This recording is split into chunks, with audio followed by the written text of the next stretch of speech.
We're the Good Neighbor Network, FM 101.9 and AM 1450 Murfreesboro, FM 100.5 Smyrna, audio and video streaming at WGNSradio.com. This is the WGNS Action Line, talking with Rutherford County newsmakers about what matters most to you. Now, your host, Bart Walker. Well, good morning to you. Welcome into the Action Line on WGNS this morning. We are focusing on the city of Murfreesboro. We're going to cover a lot of topics this morning.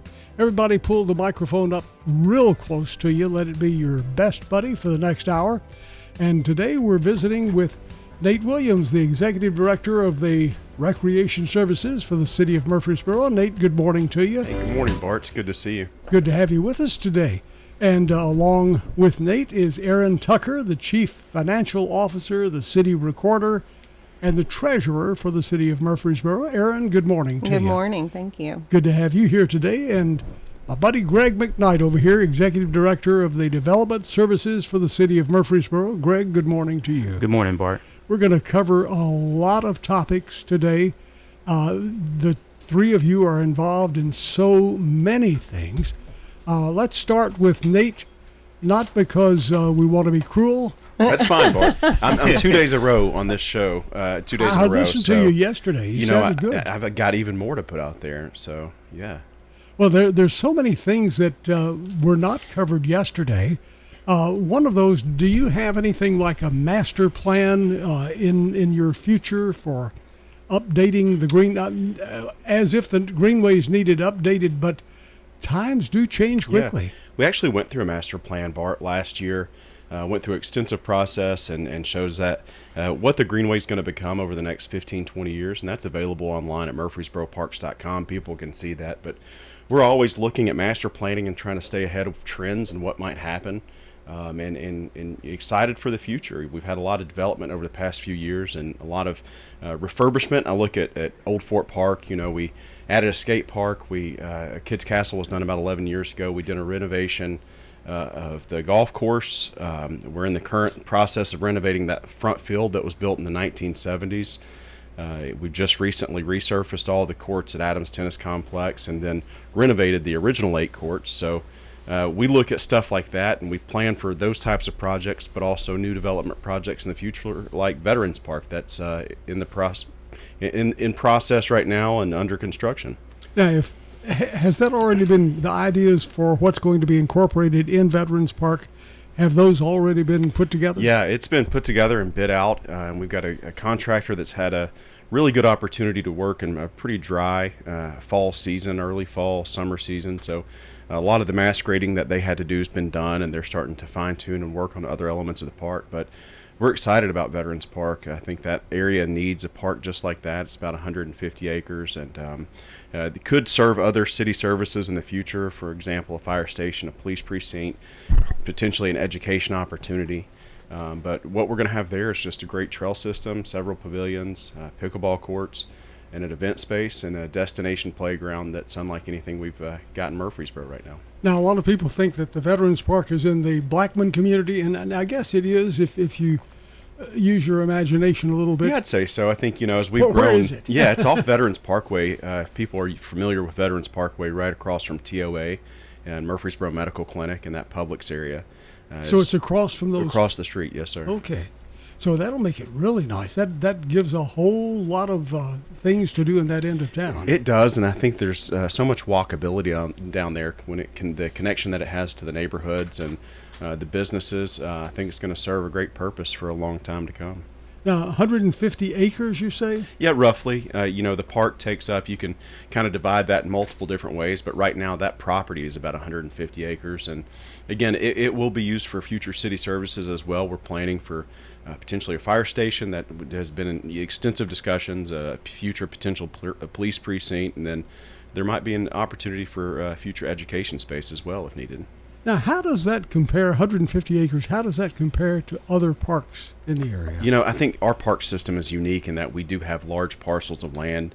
We've got about 2,000 acres in the park system. Another park, Old Fort Park is right around 100 acres, but I think you look at something like Barfield Crescent Park is a 473 acre park, and that's really unique. Most municipalities wouldn't have that much park space dedicated, or green space or wilderness area. So we're lucky to have multiple parks that are big, and we're always looking towards the future. Our council, fortunately, supports us looking at properties that we might be able to develop in the future as we continue to sustain growth in Murfreesboro. Very good. We'll get back to you in just a little while, but let's jump over to Greg McKnight, because one of the big things that he is working on are plannings and projects and things of that sort, and we have a lot of plans and projects in Murfreesboro. Yeah, that's for sure, Bart. What is as you look at what's on your plate right now, what is the thing that seems to get the most public's attention? Probably the Keystone Project off of Northwest Broad and Town Creek. The Town Creek project, the uncovering of Town Creek off of just on the south side of Northwest Broad, as a matter of fact. So that's all the questions we get. Where are we in that process, and what's going on with all the dirt being moved just across Northwest? So that's a great question, Greg. Why is all the dirt being moved? A lot of people ask, when is Town Creek starting, because they don't see anything going vertical, which none of that's going to happen just yet. But right now, all the infrastructure is being put in Town Creek. The electrical along Northwest Broad, underground electrical is going in, the conduit for it. The drainage system off of Northwest Broad has been put in. And now at Front Street, which is a big question, Front Street has been disrupted and demoed to actually get ready to turn Town Creek under Front Street in the new direction that Town Creek will actually be going. How will it go under? Will there be a bridge there, or will there be a culvert? It'll still be a bridge there. They'll go back with a regular bridge, but at grade level, and then there'll be a pedestrian at grade level crossing across Front Street to get to Kennisburg. But all that will be redone with Town Creek. And green space and all of that. Yeah, right? yeah. And so the next step is to actually turn the water out of the flume under Front Street, and then work their way back to South Church Street with the creek. So they'll dam the creek up, dam the creek up, do some work, dam the creek up until they actually get to South Church, and then they'll make that connection to Murphy Springs. We're talking about the daylighting of Town Creek. That's correct. Which is right along Hickerson Drive. Right along Hickerson Drive, between Hickerson and Northwest Broad, from Front Street to South Church. Now, as we go across South Church to where Kentucky Fried Chicken was, and a gas station later, I've forgotten the name of the gas station, but where will the creek be? I know it's under there in a culvert. Will it be daylighted there as well? It will not be daylighted there. It will actually run like it's running under South Church, and then daylight just on the other side of South Church. And then that's where it'll start daylighting with a grate across it there, so that we can have crossings back and forth to Northwest Broad. What will be there? Because that's not a real attractive area now. It will not, but it will be also going on in that area, developing in that area is also a pedestrian bridge that will be. So the bridge will be over there? The pedestrian bridge will be at the corner of South Church. On the Kentucky Fried Chicken side? On the other side. Where the old car lots used to be. Yes. They'll be on that side to the north.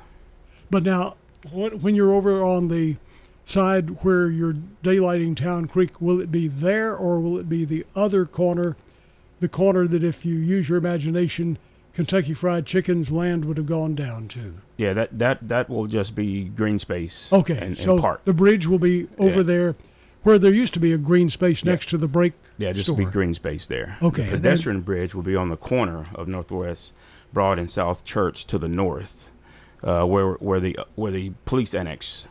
I'm sure people have asked you this before, but will there be a handicap access to the bridge? It will be. There will be an elevator for handicap access to the bridge, as well as a ramp on the other side. Yes. So that'll be perfect. Something that just came out on Facebook. There was a great virtual tour of what it's going to look like, and it helps, I think, people visualize exactly what that's going to look like. And I think that's on our YouTube page as well, but on Facebook.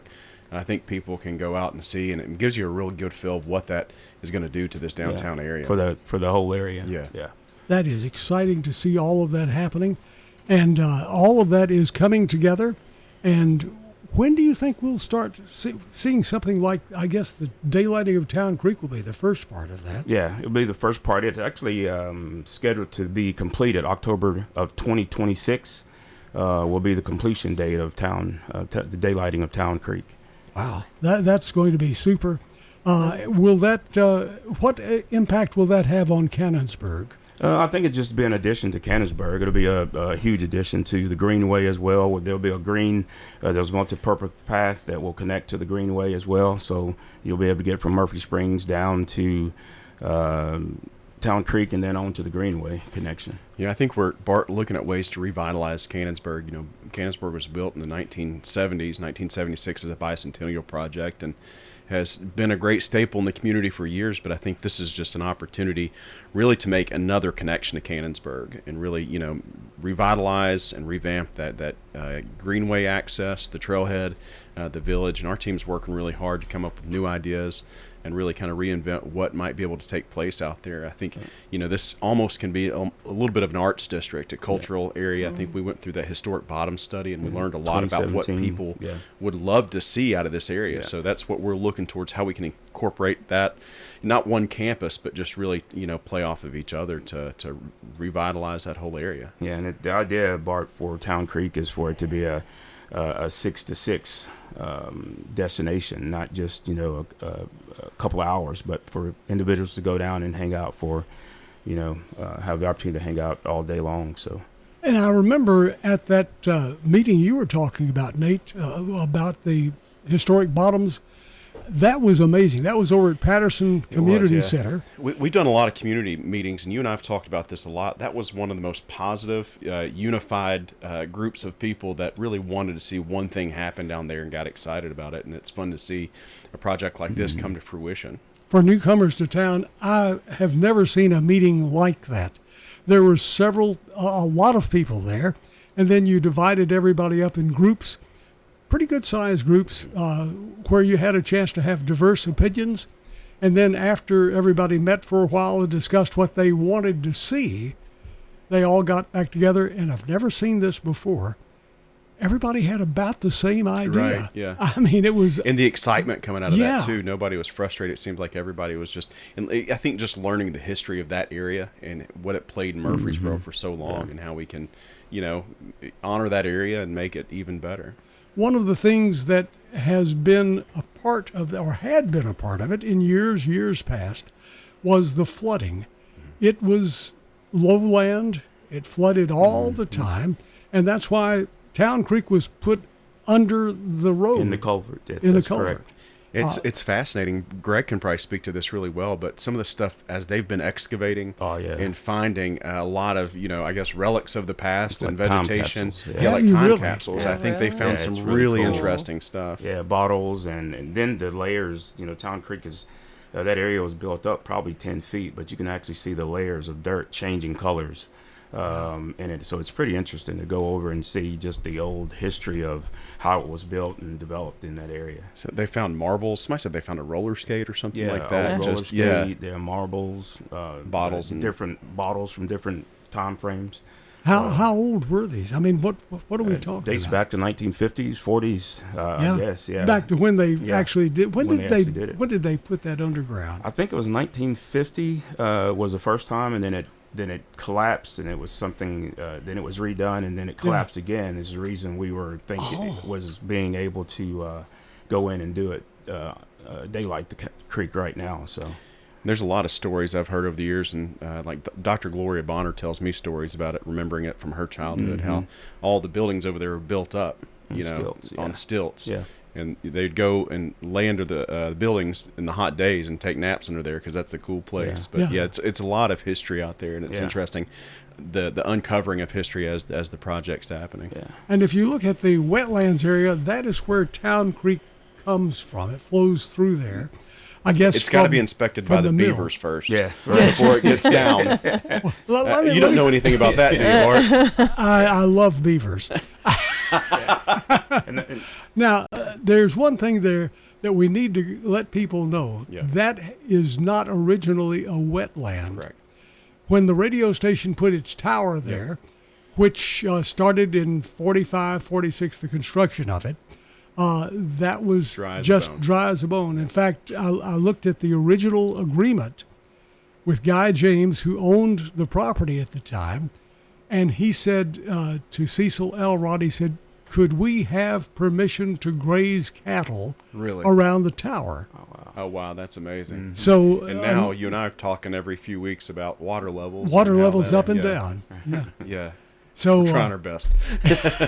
it was a different story there. was, But a lot yeah. of people say, well, that's always been a wetland. I remember it always. Well, it wasn't. And that was 45, 46. It is pretty interesting. There is a beaver dam at Town Creek at South Church and right at the end of South Church as well. So they Really? made it down to Town Creek as well. They got through the culvert, I guess. Yeah.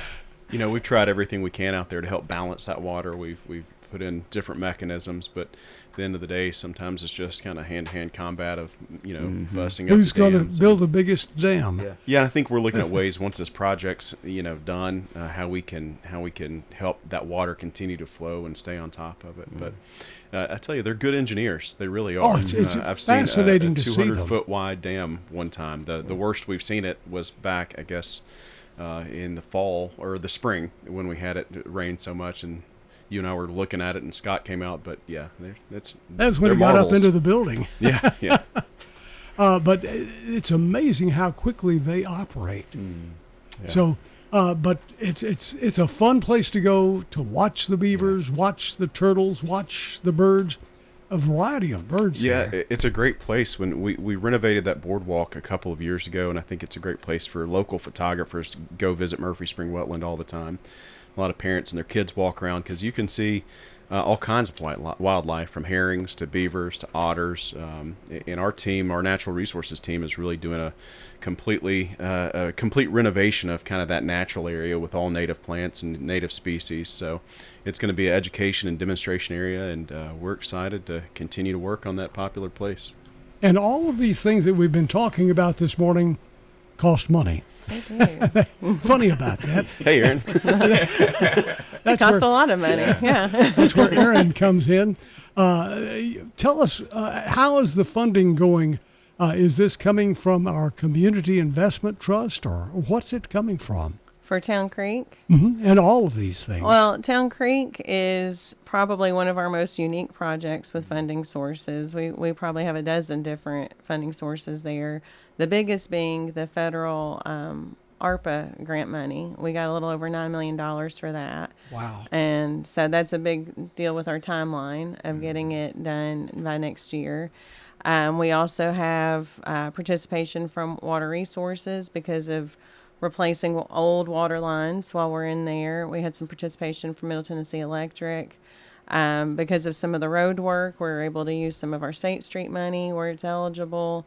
General Fund is participating. So it's a big effort from a lot of different sources to cover that project.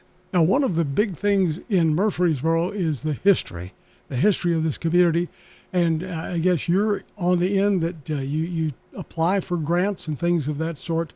Are there many historical grants that are available that the city is looking at right now to preserve some of our history, for whether it's downtown or underground or wherever it might be? We have a grant writer or grant manager, Karen Lampert, who works with Angela Jackson, who I'm sure you've spoken with, and she does an excellent job researching grants for all over the city, whether it's public safety, whether it's Parks and Rec. So she keeps a beat on what's available and reaches out to the different departments to see what we're interested in, what would be a need, and how that can help us. I can't speak to specific grants, honestly, but Karen has been a great resource for us to provide that. I can say at Cannonsburg, we've gotten several state tourism grants for improvements for like the warehouse, some of the renovation that we're doing at the museum, that type of stuff. So like Erin said, Karen's constantly researching what might be beneficial, and it's helped us out a lot when it comes to refurbishment of buildings.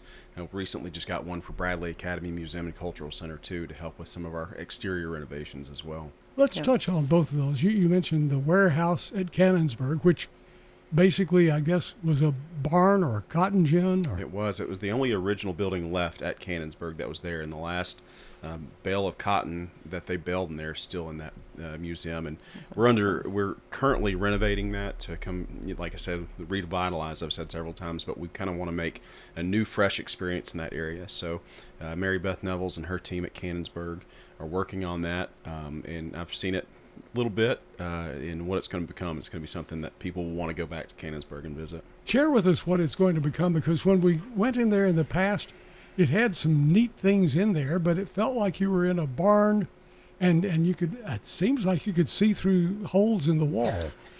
That's So a it pretty was- accurate description there, Bart. Yeah, it was done in the 1970s and never changed. So we do like the building. It's a unique building. So when you go in there now, we're working on replacing. The roof's been replaced. We're going to replace all those doors to secure everything. And there's some items in there that we're just kind of thrown in there just a little bit, but we're going to maybe tell the story just a little bit of Murfreesboro and the agriculture and the industry of that area, and especially that warehouse with some unique stories that's going to be changing up, so to give reason for people to visit, and come back often to Cannonsburg. That's always a fun place to go, and it's free. Yeah, I was going to say it's a money-back guarantee because you can do self-guided tours for free. So just like a lot of things we have. That's it's right. very free. As you look at some other properties around Cannonsburg, the old yard sale store and the restaurants, the Mexican restaurant behind it, and eventually Captain D's, all of that, the city now owns all of that land, which is adjacent to Cannonsburg. What will that be used for? I think right now we're just looking. We'll do some planning with Greg's team and look and see what might be the best use for that in the future, and like how we can incorporate that with the downtown, with the Keystone development. It gives us flexibility to see what might be the best use for it, if we have a part in it or a partner, whatever that might look like. So we're starting to look at how that might be beneficial to Murfreesboro and the downtown area. And we purchased it for the road improvements, correct? Right, Yeah. Front Street. Right. Yes.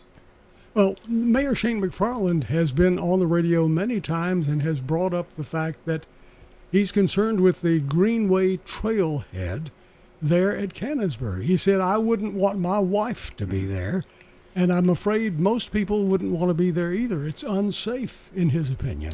I think that's been conveyed to us to work on. Darren, our city manager, when he first came in, that was one of the first things that the council really pushed on him. And we actually on Monday night just had a meeting with downtown business owners to talk about some of the improvements. And I can't say enough about how much our Murfreesboro Police Department has done to address some of the concerns in downtown Murfreesboro. They've added a whole new district, what they call as a walking district, where there's constantly officers walking around to make sure people do feel safe and comfortable.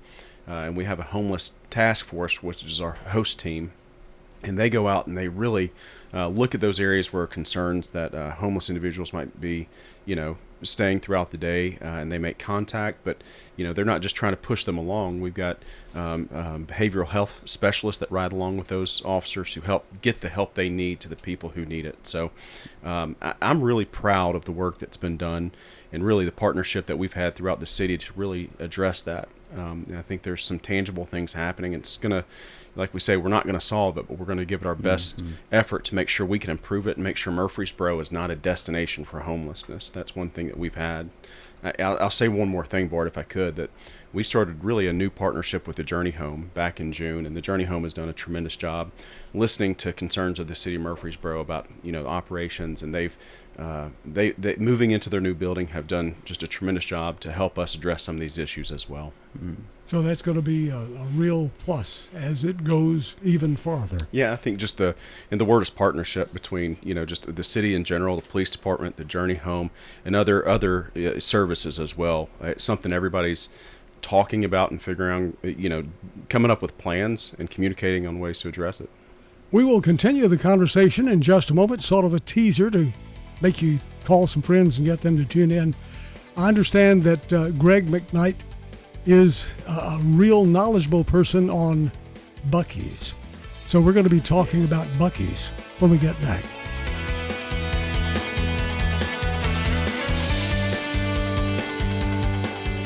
There are places where people talk, and then there are places that people talk about. News Radio WGNS is both on air, online, and on the phone. Hi, this is Jenny at Ryan Flowers Coffee and Gifts. For decades, Ryan's Flowers has been the good neighbor flower shop. Came across a lady like that, and it was on a chilly night. She almost didn't answer the door, and at the last minute she did. She was so happy. The look on her face is just overwhelming. Every order from Ryan's is for a good neighbor.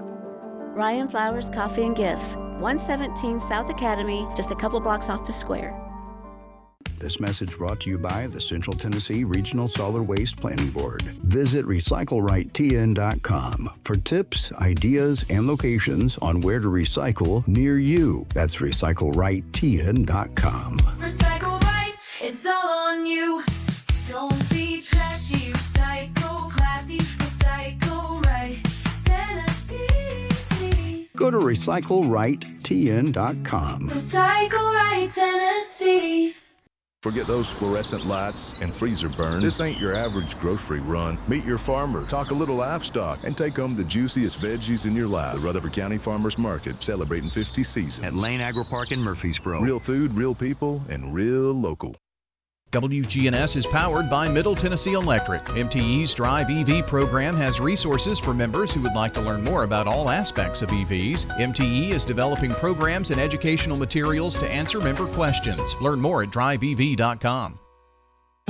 This is Peter Demas, and our family is inviting your family to come eat with us at Demas's restaurant.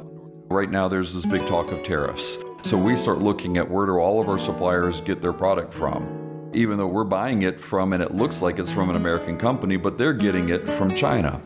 What we're trying to do is we're trying to give people the value. When the prices do go up, we have at least a cushion to work off of. Come eat with us at Demas's restaurant on Northwest Broad Street. FM 1019, FM 100.5, WGNSradio.com. The Good Neighbor Network. Welcome back. 51 degrees and raining here in the heart of Tennessee. Rain and 50. Well, we need that rain, though. Today we are focusing on the city of Murfreesboro. We have some really top choices of guests this morning to give us answers we need. Nate Williams, the Executive Director of the Recreation Services for the city of Murfreesboro. Greg McKnight is here. He is the Executive Director of the Development Services for the city. And Erin Tcker, who holds it all together financially. She's the Chief Financial Officer, the City Recorder, and the Treasurer for the City of Murfreesboro. We mentioned on the going into the last break that we're going to be talking about Buc-ee's. Everybody's ready for Buc-ee's. Buc-ee's, it's a Buc-ee fever going on. Absolutely. We just had the groundbreaking a couple of weeks ago. A great turnout. The owner and founder Buc-ee's was there. Had a great time, Bart, and we're excited about Buc-ee's being in Murfreesboro. It's amazing when we had the chance to meet and talk with that man. He is the owner. Yep. I mean, it's not a corporation. He owns all of them. Yep. Started out in a small little store in Texas, and has grown it from there. I would say he's done well. Absolutely. Yeah, and they're amazing to work with. Great people to work with. Since they arrived in Murfreesboro, they have been excellent partners going through the process. Now, in those earlier year, it was about a year or so ago that the conversation really got going, and they signed agreements and everything.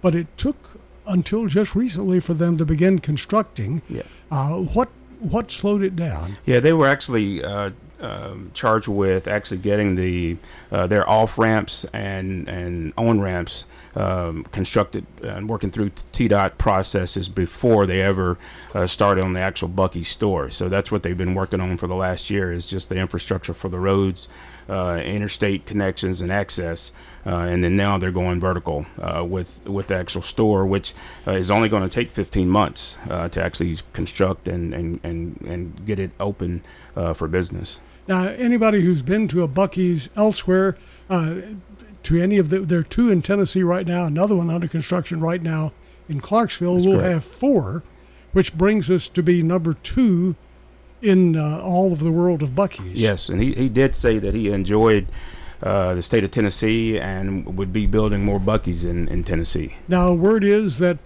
because you have a lot of influence on this, Greg, that we're going to catch up with Texas. As size, as having the number of yes, Buc-ee's. and he shared that with us during the groundbreaking as well. Because they have 30. Right, that's correct.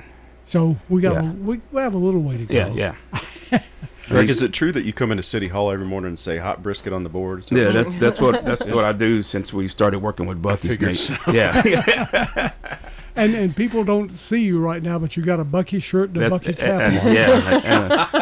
and I have a uniform that I wear when during the week as well, Bart. And Bill Shacklet, our vice mayor, was the speaker for Murfreesboro there at that groundbreaking. Yes. And he released the information that his granddaughter is going to be dressed as Buc-ee. For Halloween, that's Halloween, correct. yeah. That is correct. So some big things to happen soon here. One of the things that comes to mind whenever we see Buc-ee's is traffic. A lot of traffic, slow to get in, slow to get out.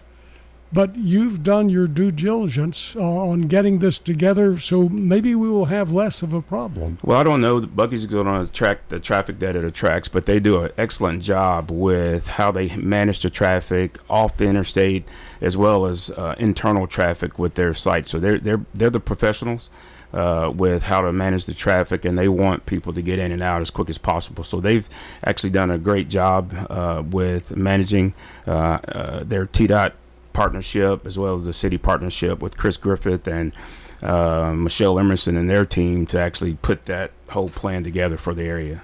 Now, when you see that many people in one location getting off at that one exit, that's got to mean business growth for somebody else who's coming in, and that has not been a big business attraction center until what it's about to be. Yeah, it is, and we've seen a lot of interest in that area now with, hotels going to be going in that area. Camino Really? Real is So- going to be going in that area. Okay. There's some other stores that are going to be, retail spaces are going to be going in since Buc-ee's came into town. So hotel will be there as well. It'll be in the area of Butler and in that area as well. So, yeah, we see a lot of traffic, a lot of inquiries in the planning department regarding development in that area. Now, the city and state worked together to align Butler Drive with that area. What needed to be aligning? Yeah, I think that was Chris Griffith and Michelle Emerson and that team actually just realigned Butler Drive to actually have a straighter shot, a straighter pathway in the road structure. Will there be anything done with Butler Drive on the other side, over on South Church Street, Shelbyville Highway, whatever you'd like to call it? I think there's plans in the major thoroughfare plan, but it's only a concept right now that will come later.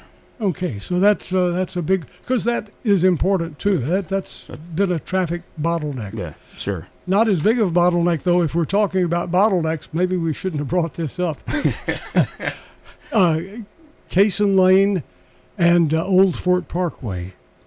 Is there anything that has to be the biggest? I mean, because you're right there on another road moving into connecting with it. It's just just a mess. And I can't speak for Chris Griffith and his team, but yeah, I don't know that there's any plans right now to be able to do anything with that area, or if there's anything that can be done. But I would leave that to Chris Griffith and the public infrastructure team. Okay, so your table there at the city is pretty full with planning and different things of that sort. Yeah, it's always moving for sure. Erin, on your table that is equally full, let's talk just a bit about the Community Investment Trust. This is from the sale of Murfreesboro Electric Department. How much money was that you have in the trust? So I think we have probably a little over 80 million, maybe. I'm not sure. Craig actually just sent that report out earlier. We ended the year in the upper 60s at the end of December 31, 25 or 24 with I think it was 66 million. And then we've done well with our investments. We've got a great investment team working with us. So that was structured with a 15-year payment plan from Middle Tennessee Electric. With about 40 million, it was like a down payment, and then they pay a little over 17 million a year. Part of that goes back to parks, roads, and the general fund, in kind of a staggered setting for the first few years, and then it'll fully go into the trust after 2027 or 2028, for just to fully fund into the trust there. And then the trust will be invested. We've worked with the comptroller's office on what we can do with our investments to make sure we're getting the best return possible there.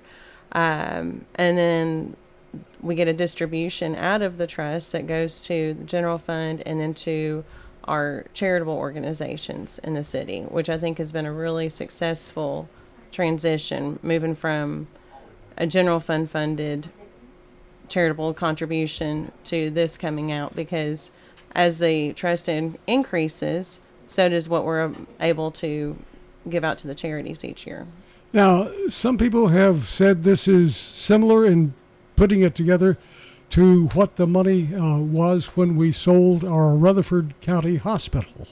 Yeah, there's a big comparison to the Christy Houston Foundation. Is that what you mean? Yes. Yes. Yeah. So, actually, I think there was a lot of discussions with the individuals that were in charge of that when the Christy Houston Foundation was developed. And so that's been really helpful to have them, as advising on how to kind of set things up and everything. Craig Tyndall, he's still working with the city. He works heavily with that committee and with our trust investment advisors. And so he has experience in that area as well. So, Ann Davis sits on the committee on the board for our trust, and so she's very knowledgeable. It's been a really big game changer. We got $5 million for parks. That's helping with the Veterans Park. We're going to have almost $38 million for road projects. And then the funding that goes into the general fund, which we're using a lot of that either for operating purposes, but we've also dedicated probably close to 10 or 12 million to capital projects that we would otherwise have had to borrow for. So now, are you using strictly the money that is made from interest? Right, that's correct. So it's going to never get smaller. Well, yes, it could eventually, just depending on, we have a sort of a staggered approach on how that goes. It would be a long time before it started getting smaller, and we're actually taking our financial policies to council soon, where we can talk about what should happen with how the city should react if that does start to get smaller. But if the market tanks or something, there could be. Well, let's don't talk about that. Right, exactly. I'll say never. Yeah, I don't like to say never. So. Okay, let's talk a little about, because all of you just got out of a council retreat, I understand, and City Manager Darren Gore had said that you really were excited. You were all up to date and really focused on bringing all of these into action. I think it's a good time to say that it takes three of us to come do the radio show for Darren. Yeah. It takes three people to come in and fill in the big shoes. So I bet Darren is listening though today. That's right. That's why we said for sure. that. Guaranteed. Yeah. Our jobs depend on that statement right there. You're luck, doing guys. a great job. And they were all on time and looked good, Darren. Thank you, Bart. Let's talk about solid waste. We have just a few minutes left, but that's certainly big on the table. Certainly has been big in the conversations over the years. We're trying to jump into recycling, and if somebody just moved here from out of state, they're probably saying, trying to move into recycling? What are we talking? This has not taken over in the South. Well, there's been discussion about a downtown pilot program. I think did that get discussed Monday night for interest. We discussed it during the downtown business meeting on Monday night, that there is a pilot recycling efforts pilot going forth with the downtown area first before moving forward anywhere else. And of course, Donna Barrett is working on a program that is on now, as a matter of fact. Yeah, I think she came to the council workshop, 2 council workshops ago to discuss the recycling efforts that she wanted to bring forth to the city of Murfreesboro. And that is phenomenal what she has put together. It is. I mean, it's for some reason, I guess the South just never got into that. It was never pushed. It was not a part of our lifestyle. As it was in the North, especially in the West, and in the Southwest, I guess, too. Yeah, I think right now there's a lot of players starting to come together to figure out the best way to move forward. I think everybody agrees, how it's operating now is not sustainable, and the city's trying to be proactive in how we can address the solid waste issue and move forward in a productive way. And also, Bart, I think the other thing was to make sure it's actually a recycling program, and it's not just going to the same location that all the other trash was being hauled to. I think is the big thing that Donna was speaking to with her program, was making sure it was actually split up and really a recycling program. Right. While we're talking about things, we have just a few minutes left in our broadcast, and I do not want to leave out about the roads, because a lot of roads, traffic is an issue, and a lot of the traffic issues deal with roads. The forecast is calling for Cherry Lane to be extended. We've talked about that for years. Yeah. We've talked about the expansion of Thompson Lane. We've talked, I don't know when, this goes way back. Bradyville Pike was going to be renovated. They have had multiple people killed, pedestrians, and the last one on there was a young child was killed by a car, and they said, we're going to do this now, but that's been 10 or so years ago, maybe more. Yeah, and Erin can speak to just the road projects, but the Bradyville Pike development was actually moved away from the TDOT plans. And so that one has been moved down, but the other ones Erin will be able to speak to in relation to where we are with those. When you say down, does that mean lower in priority? Lower in priority, and then actually put those funds into other areas of the city of Murfreesboro to actually move those to the top. We have about a minute left, so. Okay, fast.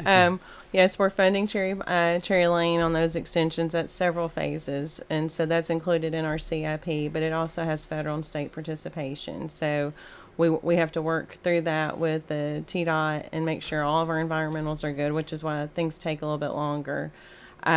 Old Fort, we are working with the state on that. Again, like Bradyville, Old Fort, Memorial, those are state roads that we have to work with the state.